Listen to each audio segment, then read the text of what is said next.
Hey guys, today I'm talking to you about the Vivoactive 3 and answer the question, is it still a good watch to buy in 2020?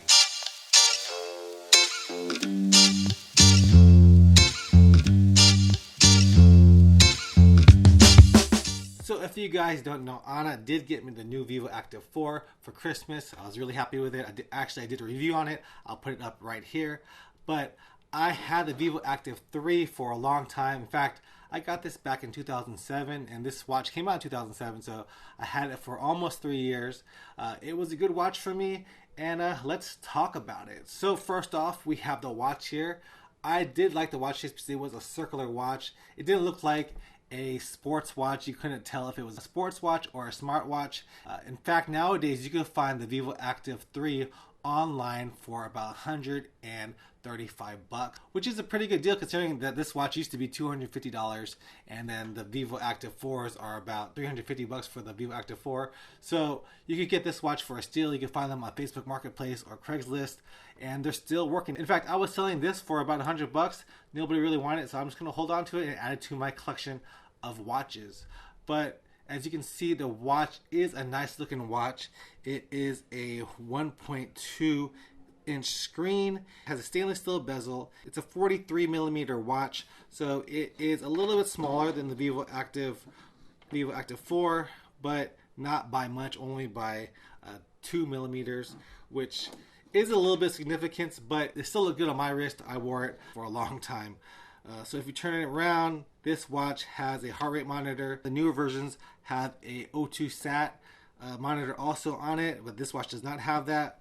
So that's the big difference over here. If you go to the side of the watch, it has almost a swipe feature right here. So if you swipe over here up and down, you could swipe it without touching the screen. So this kind of helped you when it was raining. Not really a big use for me whenever I used it. It was actually kind of annoying whenever you accidentally touched it and it would move the screen to a different screen. Over here on the right side, it has one button. The one button does everything basically. You'd start your run, so you would select your run and then you would start and stop. Problem with only having one button was that there was no lap feature on the watch. If you're doing a workout on your watch, you would have to tap on it, and sometimes I would tap on it too many times and it would move my workout forward when I was just trying to look at the data.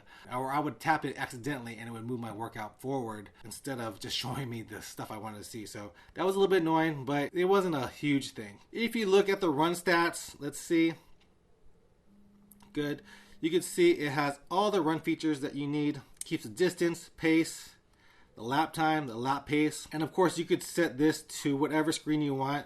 There's a lot of different screens. You can have up to 4 things on the screen if you wanted. And just like the new Vivoactive 3, it is a fitness tracker, so it can count your steps, it count your weekly activity level, so this will tell you how many minutes you've been active.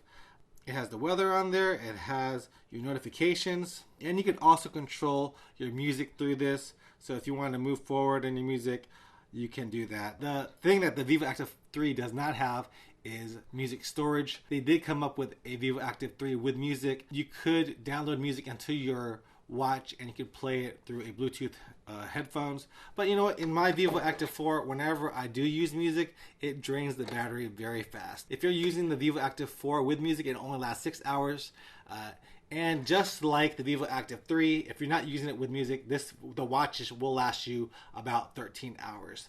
So that was a great thing with this, and it still lasts a long time. Also, with the Vivoactive 3, you can use the app store that Garmin has. I think it's called Garmin App Store, whatever it is, and you could download all the apps. You could have the hydration on there. You could have your menstrual cycle. You could track that. And all the other things. So you're not missing too many things. You are missing the O2 sat, and sometimes too much data is just too much data, and this has all the data that you need. It tracks your runs, it tracks your heart rate, you can track your activities such as yoga. Let's see all the activities that it does have. This one has the run, of course, treadmill, indoor track, bike indoor, walk indoor, floor climb, pool swim, strength, cardio, elliptical, stair stepper, row indoor. I guess they have golf, skis. So they have all these little other things that you could track with this watch. One of the things that it doesn't come with the workouts that show you how to do the workouts. Like the Vivoactive 4 will have workouts and it will show you how to do those workouts. But to be honest, I never use those things. I just use this strictly for a running watch, which it does a good job. Some other features, like I said, the battery will last 7 days if you're not using GPS.